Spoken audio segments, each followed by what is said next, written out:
Hello, and again, welcome to Bit Depth. I'm Santiago Ramones. Across from me is...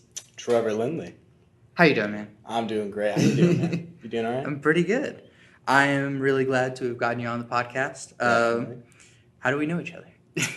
We know each other through ACM, obviously. Yeah. What was our first class together? I think we had... Was that Nick Clay, maybe? Was that tax class we Yeah, had? maybe. Yeah, I think so. Yeah, I think I met you through there, and then we met in Rob Derrick's class. Post-production. Yes, yeah. And then you played drums for me on my Yeah, demo. of course. Yeah, that was awesome. And which is out right now, right? One of the tracks is out, One and of the then tracks. the demo itself will be out at some point later. Cool. So we'll see how soon I get that I'm done. excited to hear it. I'm excited. Yeah. So I'm glad to know a variety of drummers through ACM, but it's very cool to get to know a lot of people better. So first of all, what do you do?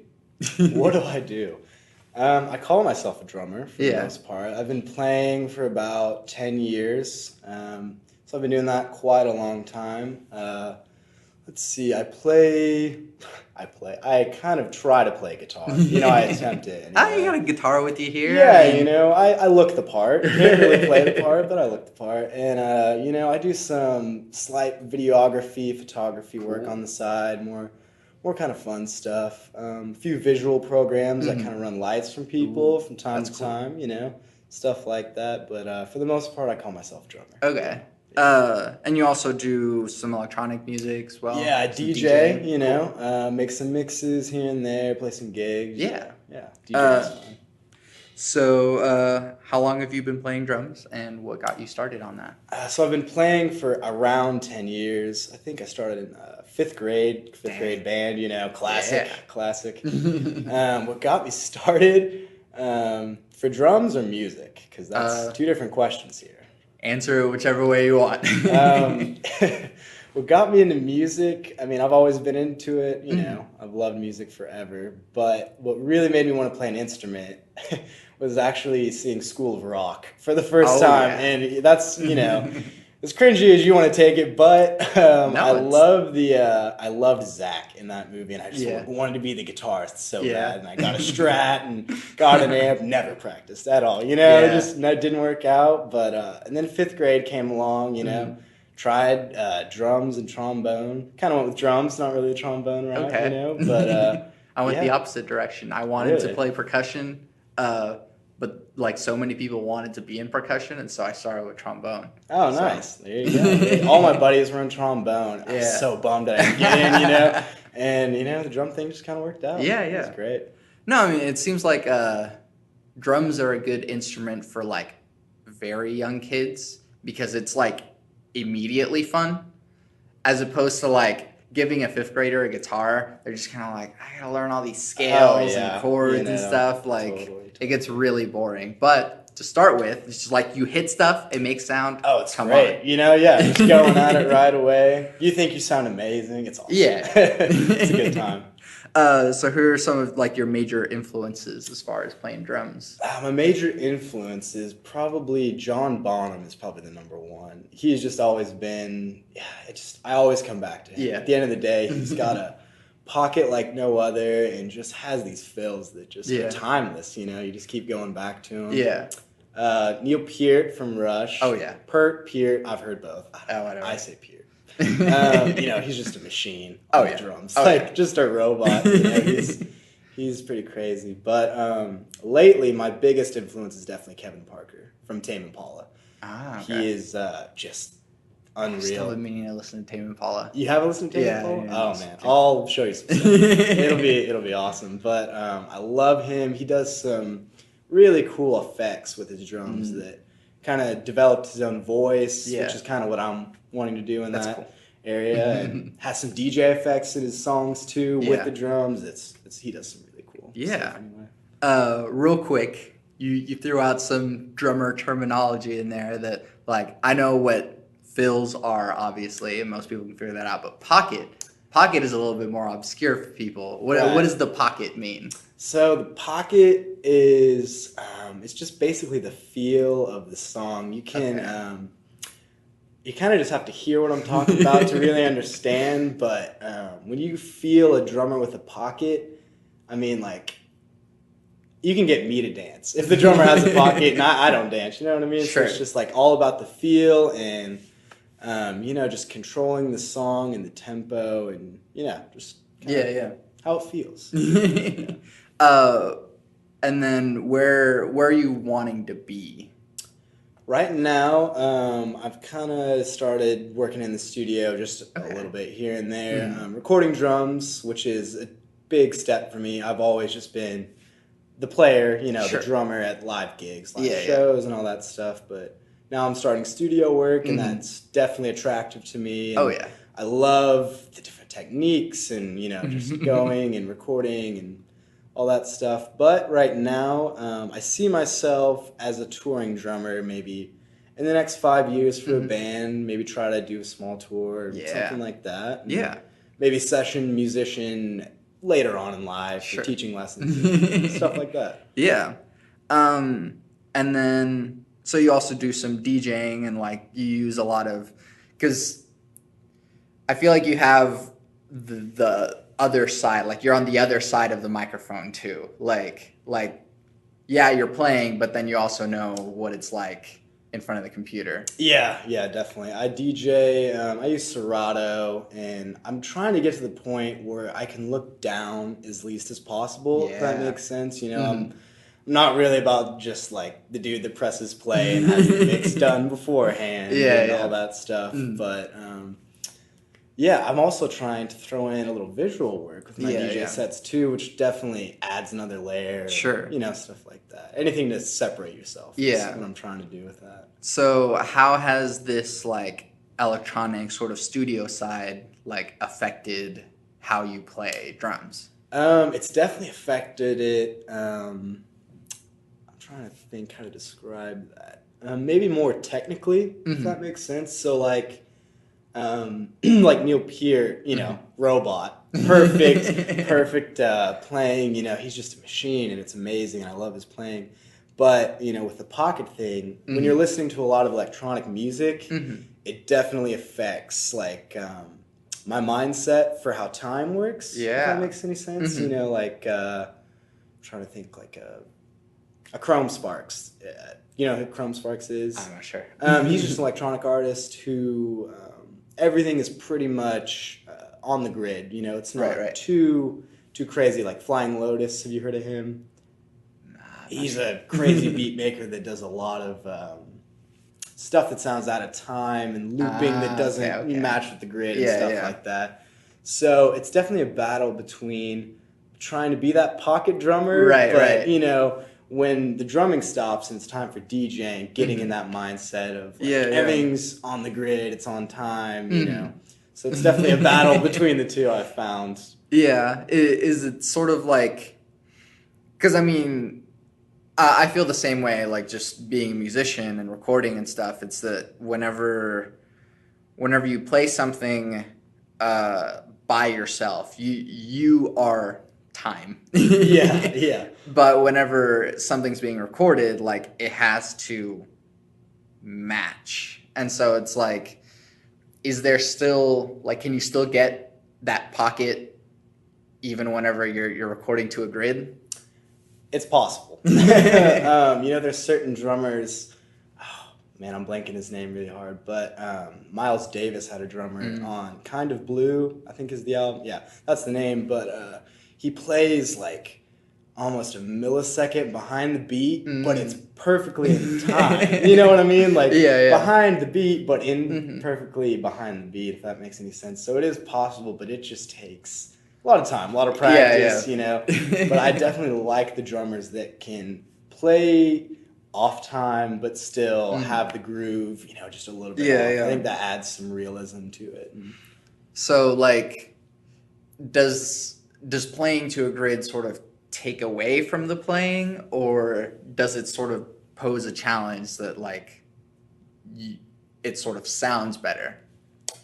That's a great question. It definitely depends on the style and vibe. I think playing to the grid definitely affects my playing with with the beat going, it does provide just the security blanket. You know what I mean? Like, I don't necessarily want to be playing to a click all the time, but it definitely helps, you know? And as much as I could be on, I'll still get off that click a little bit from time to time. But I kind of like that. So, I mean, I really don't know how my recordings would go if I didn't play to a click at all. I think it might be a little bit of a shit show. But, you know, yeah, it definitely affects it and makes things technical at times and kind of hard to be creative if you're thinking in a grid-like mode. But it's all about your mindset and what you're trying to do. So then how do you feel about, like, quantization and stuff like that? Do you feel like it takes away from the recording, or do you want to, like,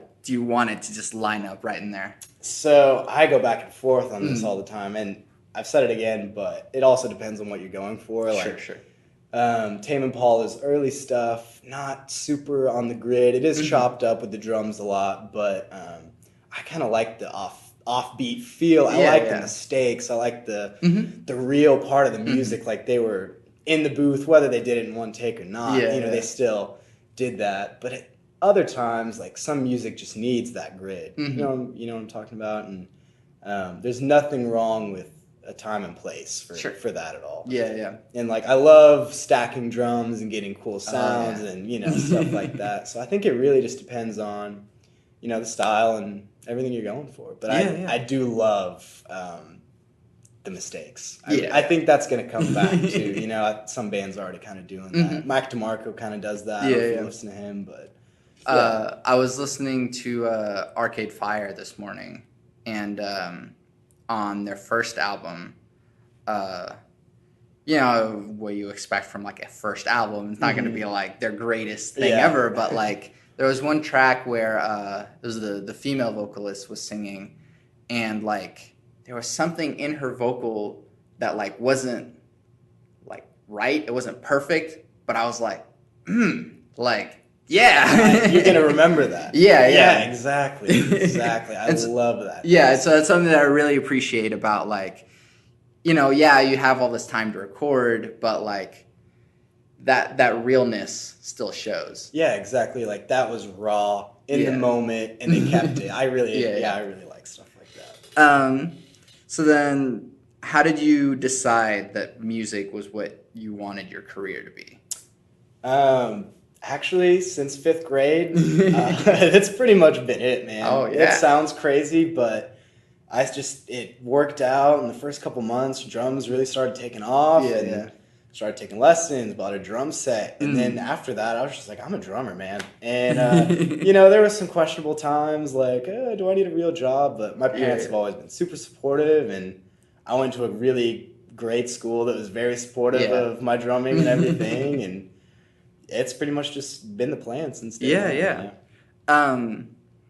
I mean, have you ever been, like, worried about it, or do you think that, like... Oh, I think we're all worried about it. You know, like, we're all we're all worried about our lives at the end of the day. But I also think that if I'm just determined enough, I know I can do it for sure. And I don't mean to be cocky about that. It's just, you know, you got to be...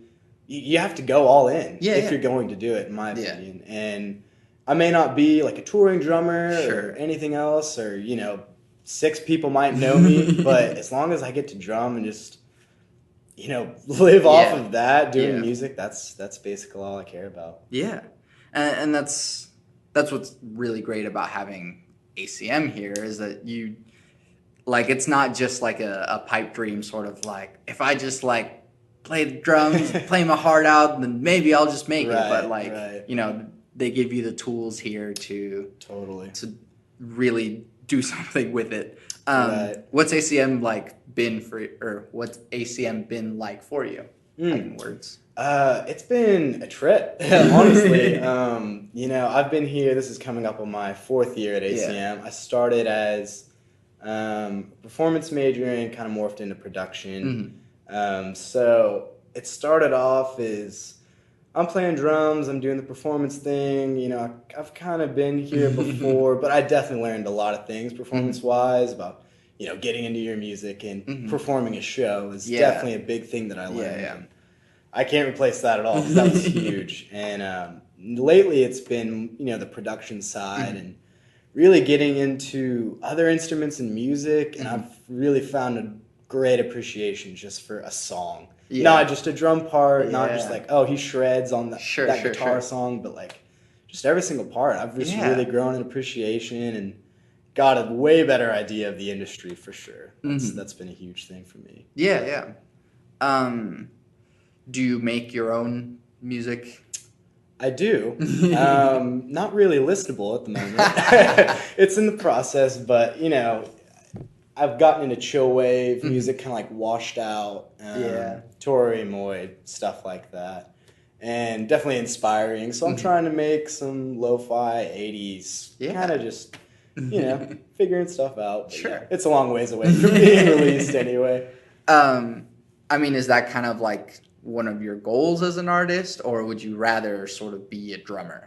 So I think down the road, I'm thinking maybe like 5 to 10 years from now, realistically, maybe I could put out some original content and stuff like that. But definitely drumming is my my goal and my main focus right now. And when I get in a room with other people, I just, it just starts flowing right there. Everything works great. But yeah, I think maybe just further down the line, I need more practice with guitar and working on synths and, melodies and all that kind of stuff.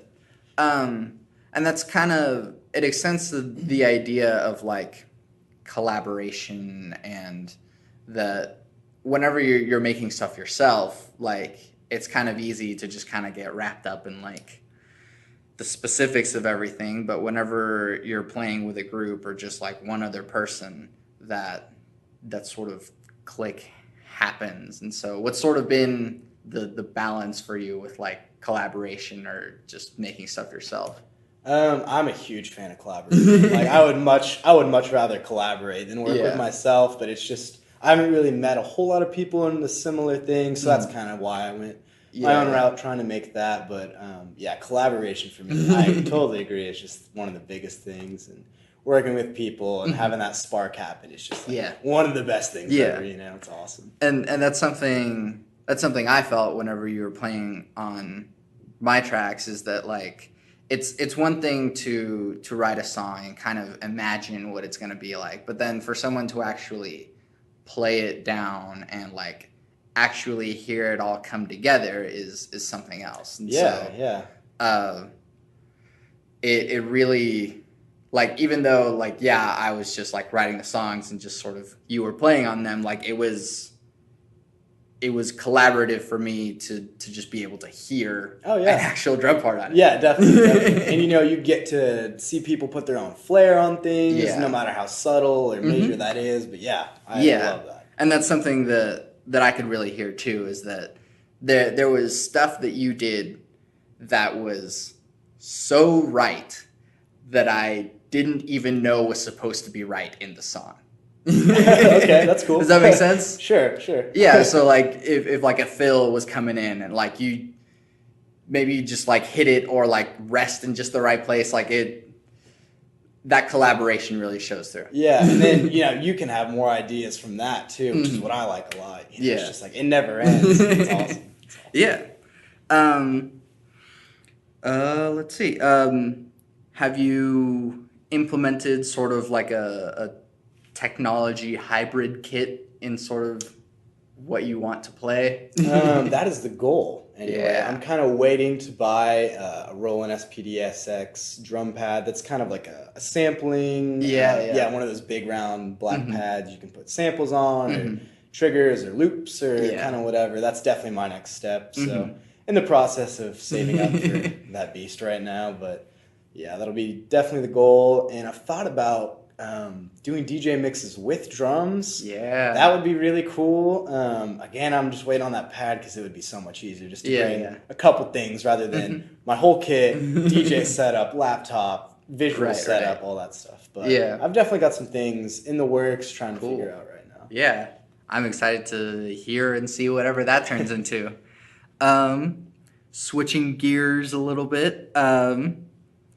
Obviously, the point where the podcast becomes a little bit deeper. Um, what role does spirituality have in your life? What role does spirituality play? I choose to keep my religion just to myself. Just, I don't know. Having it on the internet is a little scary to me anyway. But spirituality plays a role in my life. I just think it's beautiful, man. Like, no matter what side, it's just like I've met people from all across the board that are super hardcore Christian and super hardcore atheist, and they both have a beautiful look on life. Sure. You can just, it's how you see the world, in my opinion. You can choose to see the good or the bad, and, religion definitely kind of affects that sometimes, and how certain people view certain things, but I've just met some really, really nice people that are good on both sides. And then sort of like accommodating that, since I don't want to pry into your personal beliefs or put that into the internet. So bring it on. More moral questions instead. So how do you morally perceive selfishness, and like especially in a society that is so self-centered and like self-aggrandizing? Give me a little bit. I'm sorry. Can you give me like a little bit more on that? Like just how I perceive selfishness? Yeah. So, is selfishness a good thing? Should it be encouraged? Should it be condemned? And where along that?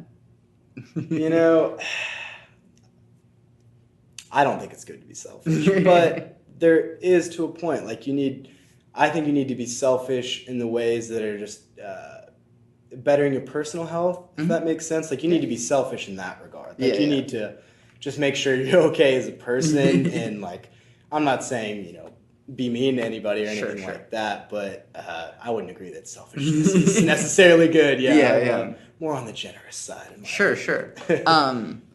And I mean, especially sort of regarding how, like, our culture, at least in America, is very, like, me, myself. And so, like, everything that I do for, like, my family or my work, how do you feel that that affects society? It's not good, in my opinion, like the whole social media thing has really, I don't know if it's made people more selfish, but I think it's definitely brought it out, if that makes sense. You can see, like, it's just really transparent, in my opinion, like, I don't want to get too deep into that, but you can just tell, like, you go on Instagram or Twitter, and you can just see the people that are obsessed with themselves, if that makes sense. And I think that definitely transcends to just being people, like, in person, It's just, like, some people have a hard time keeping a conversation that isn't about them. Right. Which is definitely weird. It's definitely weird, but... But and then at the same time, like being musicians, we sort of have to like sell ourselves in a regard that like, hey, like look at my stuff, So like, don't be selfish, but look at me, Yeah, exactly. Totally. How do we sort of balance that, or how do you sort of balance that? That's a great question. I am terrible at talking about myself. This is probably the most I've ever done that. It's really good to be humble, in my opinion. You don't want to be too cocky or anything. I think confidence is a big part, but not overconfidence. I'm going back and forth. Want to be confident, but not too much. But just being. If I see someone that like really loves their music, that makes me want to listen to their music. I don't know if I'm getting off topic, but if I just see someone just getting into it at a show or listening to their own music, like that's just like one of the biggest things. And I don't see that as like selfish. I just see that as like love, man. Love for music, love for what they're doing. And I'm all about just like finding people that love what they do. And I think that's what's most important is just loving what you do, showing people that you love it. You don't have to be overbearing about it, but I think that's what's most important. If you're liking what you're doing, I think other people will kind of follow along eventually. And then it's kind of a hard line to walk whenever you're like, I really like my music, and this kind of something I've said on the podcast before. It's like, it's sort of a paradox in saying that, like, I like my music and you should listen to it, but you're also sort of saying, like, I think my music is good enough to take time out of your day to listen to. Right. That's a hard one, man, because I've met those people that are like, bro, you listen to this track, it's so sick, and then you're sitting there like, okay, yeah, this is cool, dude, yeah, I like that one part, and you're just like, yeah, it's one of those things, but yeah. I don't really know how to end that one, it's just, it is just finding the balance with that one, you don't want to be handing everyone your music and forcing people to listen to it. But, yeah, it is asking a lot for people to take their time to listen to your music and stuff like that. So I think it's just when you find that place where you're like, I actually want to take time to listen to this. It's kind of the goal anyway. Yeah. So, like, how would you approach, like, say you just put out your new, like, chill wave album or something, and then you go, like, hey, it's out. Yeah. I'm not one to force people to listen to anything, just because I'm one of those people that I kind of just like take my time finding things too, something's like 2 or 3 years old and it's brand new to me. I'm all about it. I'll rage on that for a couple weeks. And so I don't know. I just kind of like to put things out there, maybe I'll text some people or show a few people here and there. But if people are just kind of like murmuring over it and, the response isn't like, oh, this is amazing or whatever. It's just like, I'll let people find it on their own. That's kind of my approach. I think that at the end of the day, the best music rises to the top. Right. It might take a while. And, there's definitely artists that are not as popular as they should be, in my opinion. But if your music's good enough, I think people will find it eventually. That's kind of my thoughts on that. I guess this is like a sort of strange question, but does good music necessarily come from good people? Oh, hell no. Definitely not. There's so many weirdos that have great music out there, but, I can't say that you have to be a tortured artist either to make great music. Right. I just think it just comes from inside and, just like whatever comes out, comes out. But, I don't think good people make good music or bad people make bad music, if that makes any sense. It comes from everywhere. Yeah. I mean, especially like, I've been cynical enough lately to like, yes, this is relevant to now, but like Taylor Swift coming out with like this just like crazy slew of just like I'm the victim, not the victim, right? And like I don't know, like she's an interesting one. She is an interesting one. Because as far as that new song goes, I'm not a fan of the lyrics, but it sounds really cool. Yeah. I'm just not a T-Swift fan in general, so I'm probably not the one to ask about that, but yeah. Or even just like, speaking of other potentially terrible people making great music, Kanye is another great example of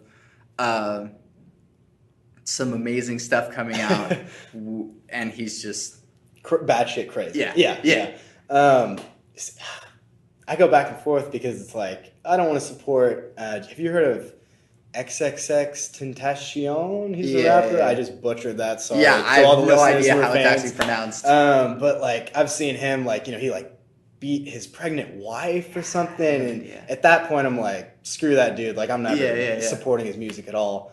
But on the Kanye level, like, I love Kanye West. Like, oh man, he's the man. And people give me shit for it, and like, can you support that crazy dude? And I'm like, I'm not supporting like his actions. I'm just supporting his music. Yeah, and, like, he's definitely an artist, and like he is one of those that definitely had some mental issues that just puts out amazing. Yeah. Like, he's ahead of our time. Sure. Like, but yeah, that's a strange, like, because earlier you sort of mentioned that like you don't have to be a tortured artist to make like good music, but like there's something about it definitely helps crazy people making definitely. just the best stuff. Right, right. You know, like Jim Morrison, like he crazy dude, but I mean, he was next level. There's plenty of crazy people out there, and I think it just like once you reach that point of no return for some of those people, I think music is just the outlet that works for them, if that makes sense. Yeah, It's like I do not have a hard life at all, but when I have a rough day and I go in and play some drums or play some guitar, try to play the guitar, or stuff like that, it definitely helps. And I think that's kind of just what works for those artists too. It's just like we're all a little bit tortured in some way. Some people way more than others, and I think that's just an outlet for some of us anyway. Like what do you think is a good ratio of crazy? A good ratio of crazy. Man, that is a great question. I think you need to have about at least 10% of like, I'm a little bit, not normal, just 10% of reality. Let's say that. Sure. You got the 10% and then 90% is just like going off the wall, being an artist. But I think you just have to have just some sort of grounding. A little bit of grounding, but again, there's artists that have none of that are just awesome and amazing. So, it's whatever works for you. Yeah. I mean, I haven't listened to very much of Death Grips, but like crazy. I don't know, man. Yeah. MF Doom or anything? Not very much. He's I don't want to compare the two, but he's another kind of off the wall rapper that does some really, really cool, crazy stuff. And it's just like, I also wonder, those crazy artists that we hear about. Obviously, like Kanye, he's crazy. Like he's got some psychological issues going on. But I also really like the idea of being a crazy artist. Sure. But while being a normal person, like kind of having a stage persona. Like I'm not saying that all artists do that at all, but I think it's a very cool thing to do. Well, there's sort of a level of like whenever you are playing music or something, like some of that just comes out. Like I'm sure a lot of musicians are just perfectly like normal, like quiet people, and then the minute they get on stage, they game like, over, start doing front flips off of amps or something. Oh, it's crazy, and then they get off the stage and they just, like. Where's that come from? Deep down somewhere, man. I don't know where it really comes from, because I mean, it kind of depends on the day. But I'm outgoing sometimes and not outgoing sometimes, but when I walk on that stage, like it's mine. It's like you're gonna know I'm there for sure. And I think musicians kind of have some kind of performance hardwired somewhere. I think you have to bring it out, but I think it's down there. Yeah. I guess sort of like bringing it back to like the other stuff, like at the end of the day, we also have to be like business people to an extent. And I mean, like, if you have enough money, you can hire someone to be the business person for you. But like at some point you do have to like be a crazy musician and then also like try to make money off of it. Right. And that is probably the hardest part of being a musician, in my opinion, because it's just you want to go off the edge. You want to be the crazy guy that's just making all this cool music and doing all this stuff. But at the same time, you got to worry about taxes and like, all that shit. But it really is just about finding the balance. I think, if you can just designate time, that's kind of what I've been trying to do is like, okay, I'm going to put at 30 minutes to an hour away. It's really going to suck. It's just going to be no fun at all, but just get it done and then worry about the music and just kind of let your mind go. Yeah. Honestly, like at some point, like if you just learn how to make like spreadsheets, like it's actually really nice just like punching in numbers and it just does it all for you. It's like a little exciting for me. Okay. I'll have to give that a go sometime. Yeah. Because you just like punch in the number is like, oh, I have this much, like I didn't know I had this much money. Like, definitely. It's like I have $10 more than I thought I did. And we need that. Yeah. $10 adds up. and then that sort of like extends to like um we've seen some like shady business practices going on in like the music industry. There's the like age old story of just like someone signing onto a record label and then just the record label just eats their soul, Oh basically. yeah, yeah, and then they're done in a couple of years or less. Yeah.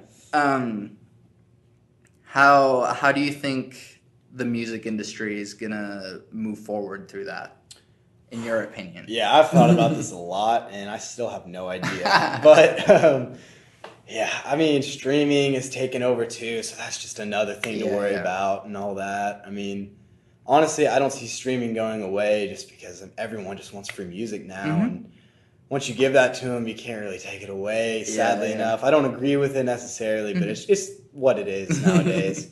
I do think there's cool labels out there. That Flying Lotus guy has his own label called Brain Feeder, and like Skrillex has a label, and artists are starting to make labels now. So I think maybe cool labels will kind of make like a comeback, and who aren't totally trying to screw over artists. But I think being just like indie and independent is almost kind of just the way to go now. I feel like that's just the only way to do it, and just putting your stuff on the internet for free is just kind of the way to go about it. Sadly enough. So then, how do you make art that is both like meaningful but also like marketable? Like, at what level do you go like, I don't like this necessarily, but I know that the kids like this or something? Yes. Do you make these sacrifices? I make those. Should you?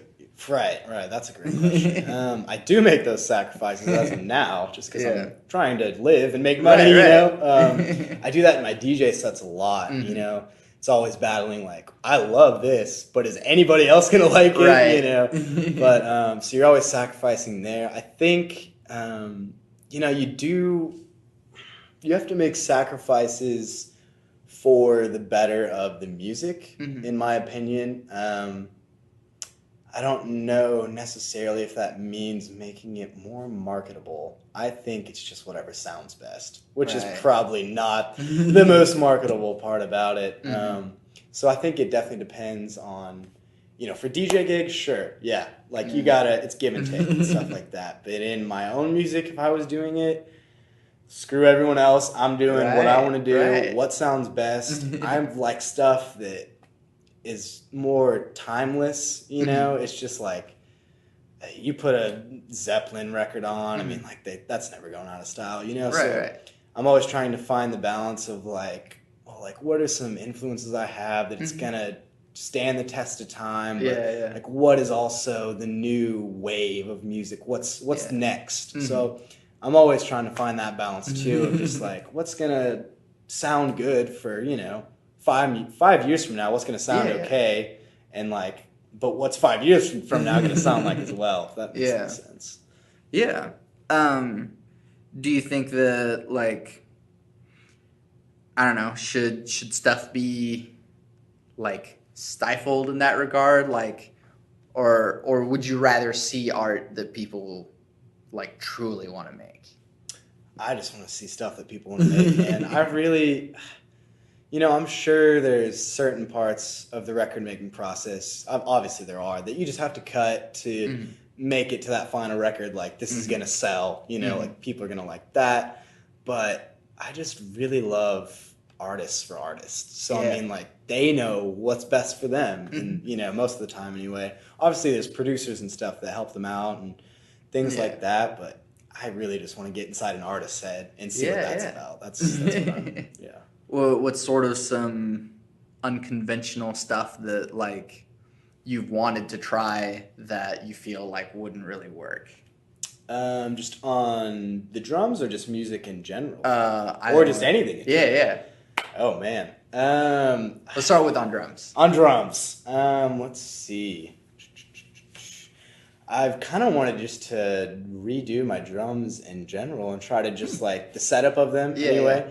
And just kind of make a new way to play drums, if that makes any sense. I mean, like, forever it's just been the same setup, Mm-hmm. left or right. It's either turned around, cross hands. Mm-hmm. You got a couple different ways to hold the sticks Yeah, and yeah. stuff like that. But I've thought about just like redoing my entire setup and trying to just like figure out a way to be unique in that sense. Yeah, and, yeah. It would definitely make your playing sound a lot different too. Yeah, yeah. So that's not really that mind blowing, but that's Sure. just what came to my mind right now. Definitely thought about making some abstract visual art with my Right. DJ mixes. Mhm. That's my next goal. I don't know if I really want to talk about everything it entails, but a lot of Flaming Lips-esque, Yeah, just weird, Adult Swim off the Oh, wall. Yeah. Oh, yeah. That very just eye candy, Mhm. stuff like that. Yeah. But it also seems like the more that people start pushing these boundaries, like the more that it seems to be that people are into it.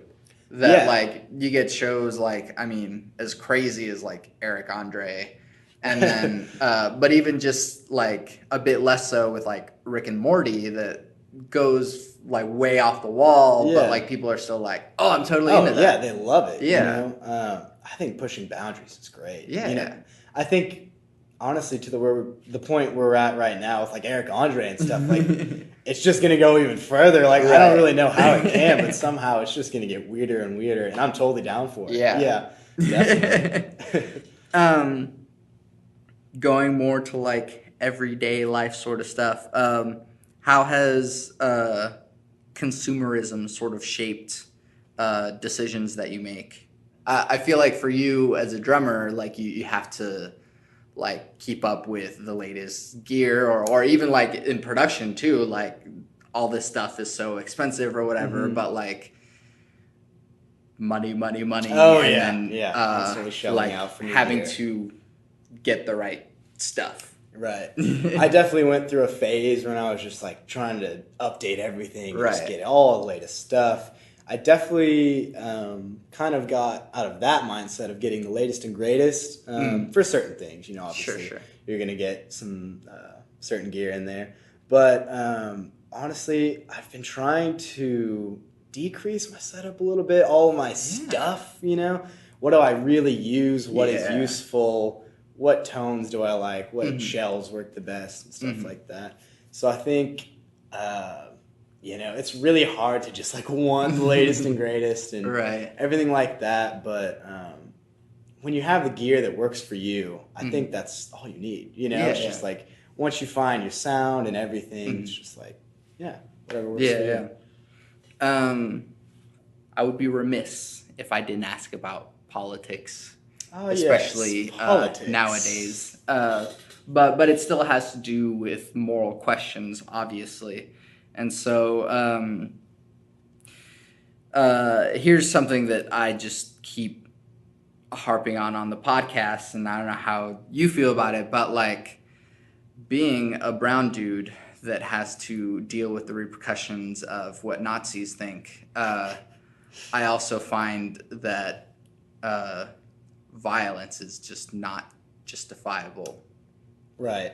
I've gone back and forth on the punching Nazis thing many times, and it's just a hard question because I don't think violence is the answer at all. I just in general, like they're gonna run someone over with a Dodge Challenger or whatever, and then just like I just don't think it's right to just start punching them in the face after that. Sure. Obviously, maybe if they were just full on shooting people down in the streets, maybe it's time to give them the old 1-2 to the face or something like that. But I really don't think violence is the answer either, man. I mean, you got to be able to just talk to people, and I think we've lost a lot of that, especially with my side, your side. We can't agree on anything because you're a red or a blue or anything else. Like it's just we've lost a lot of just communication skills. And obviously some of those Nazi dudes are just not going to understand ever. And I don't know. Hopefully they can just die out in the next 20 or 30 years. And by the time we're old men, we'll be laughing about the crazy times in 2017 with the baboon in the White House and everything else. Sure, but like that's also what they were saying like at the end of World War II Yeah, as well. It's like, that's man, also we true. really hit a rough patch there. Who would have thought that genocide was going to be okay? Good thing we never have to deal with this again. Yeah, that's also true. I mean, yeah, I just don't think enough conversation is happening between both sides. Is honestly what I think. It's just like we just gotta rally, man. That's what it comes down to. We gotta just get it. But rally about what? Coming together on just like normal issues, racism, like bigotry, like equal pay. Like, can't we all agree on like just like climate change? Like all these normal things that I would think a normal person would be like, well, yeah, everyone should, have all those things. Be, just like care about Mother Earth and, like the economy and another person and like, stuff like that. And I think we just need to have more conversation like that. And obviously it's going on, but there's just a lot of bad publicity on both sides. How do you encourage people to be better people? How do I encourage people? Let's see. I mean, I don't know if I call it encouraging. I just try to be a good person to everyone else. And that's what I would say is encouragement, I guess. It's just like, if you can just be a decent person to people, like, all I ask is they return the favor, and I think that's pretty much the only way I encourage it, because I don't want to be that dude. Just like, be nice to everybody at all times, and just like super overdoing it and stuff like that. But I think if you're just good to people, I don't know, hopefully they return the favor, or at least learn to do that over time. Lastly, what advice do you have for people? What advice do I have for people? Basically, always be willing to learn. That's the one thing that I've really learned at ACM for sure. And I've just kind of just welded that over into life. It's just like, I don't know anything. Like, I think I know one thing, and then 2 days later, I'm just mind blown about the universe and music and whatever else. So I think just a willingness to be open-minded to things. You might not agree with it. You might not even think it's right, but I think you need to listen to people and just be willing to just change, maybe not your core values or who you are, but just be, accepting of other ideas. I think that's my advice, because, that's just what's most important, is just being open to things. Yeah. I like that a lot. Trevor, thank you for doing this with me. It's been a great time. Thanks for having me. Of course. Where can we find you and your things? You can find me on social media. Instagram is Trevor Lindley. My Twitter is Tweets by Trev with 2 V's. And I think you can find me on Facebook, but please don't. There's some embarrassing things on there. So please don't have me on Facebook. And then I guess I'll let people know whenever you put some music out. When something goes out there, I'll probably put it on YouTube. I think it's Trevor Lindley on YouTube, but that'll definitely be on my social media and stuff like that. And then whenever I put out my demo, I did a photo shoot yesterday, so like, I have some like social media redesigning going on, but as soon as I get the artwork and stuff figured out, that will be out, and then you get to hear Trevor's drum playing. Hopefully it won't be marred by my terrible mixing. But, not at all. Not at all. But yeah, so we get to talk about a lot of drumming and stuff, but like, you'll actually get to hear it. But yeah, you know what? In fact, I might even just like put a song in this podcast. Oh, all right. There we go. There we go. That sounds awesome. Yeah. Again, thank you for doing this with me. Thank you for taking the time out of your day. Thank you for having me. And I always end the podcast with, first, I guess I should say where my things are. I'm Santiago Ramones. This is Trevor Lindley. You can find all my things on my website, santiagoramones.com. which is where I put all my music, this podcast, any of the stuff that is about me. I don't really make like a different page for the different aspects of me. Like everything is me. And so my cosplay, along with the podcast, along with my music, everything is me.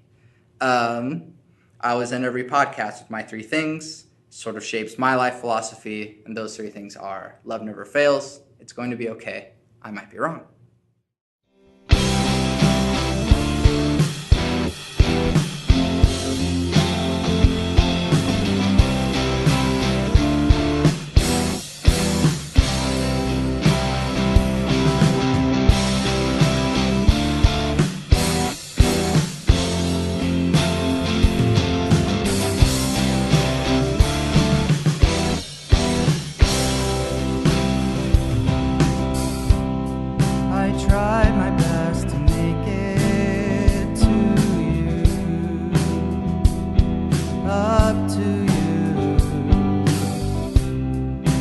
Drive is hard to stay.